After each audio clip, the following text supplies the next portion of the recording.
एक तो विपक्ष की जो मौजूदा स्थिति है और दूसरी तरफ मजबूत बीजेपी, दिनों दिन मजबूत होती बीजेपी। जैसे बीजेपी को अगर एक झटका लगा 2024 के चुनाव में, जहां 240 पर बीजेपी टिक गई, तो बीजेपी ने बहुत तेजी से दूसरे राज्यों में रिकवर कर लिया और उस जख्म पर मरहम लगाकर और फिर मजबूती से पहलवान की तरह आके अखाड़े में खड़ी हो गई बीजेपी। अब ठीक है, उसमें आप कुछ कहें कि इधर कुछ गड़बड़ी हुई, ये बेईमानी हो, ठीक है, वो आरोप अपनी जगह, बट खड़ी हो गई। लेकिन विपक्ष झटकों से, हार से और जिस भी तरह की चुनौतियों से, नाकामियों से भी नहीं सीखता है क्या?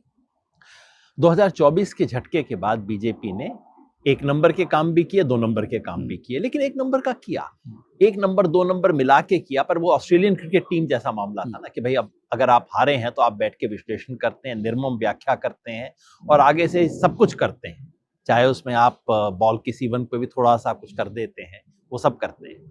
तो इतना तो कहना चाहिए कि बीजेपी ने वो क्षमता दिखाई है कि वो चुनाव, जहां तक चुनाव जीतने का संबंध है, चुनाव जीतने के लिए में सब कुछ झोंक देने की जो क्षमता है वो बीजेपी ने दिखाई है, जो कि बाकी विपक्षी दलों ने नहीं दिखाई है।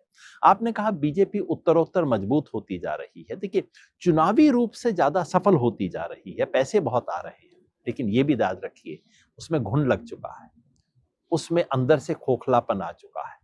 और ऐसी पार्टियां जो बाहर से बहुत बड़ी होती जाती हैं और अंदर से जिसमें घुन लग जाता है, वो जब गिरती हैं तो ऐसे फटाक से गिरती हैं। पश्चिम बंगाल में सीपीएम के साथ क्या हुआ? 34 साल का राज, अंदर से घुन लग चुका था पार्टी को। उससे जस्ट पिछला चुनाव क्या शानदार तरीके से जीता था, उसके बाद हारे तो पता नहीं लगा। बीजेपी क्या, आप पुराने संघ के कार्यकर्ताओं से बैठ के कभी उन भरोसे से बात करिए कि वो बीजेपी के बारे में क्या सोचते हैं।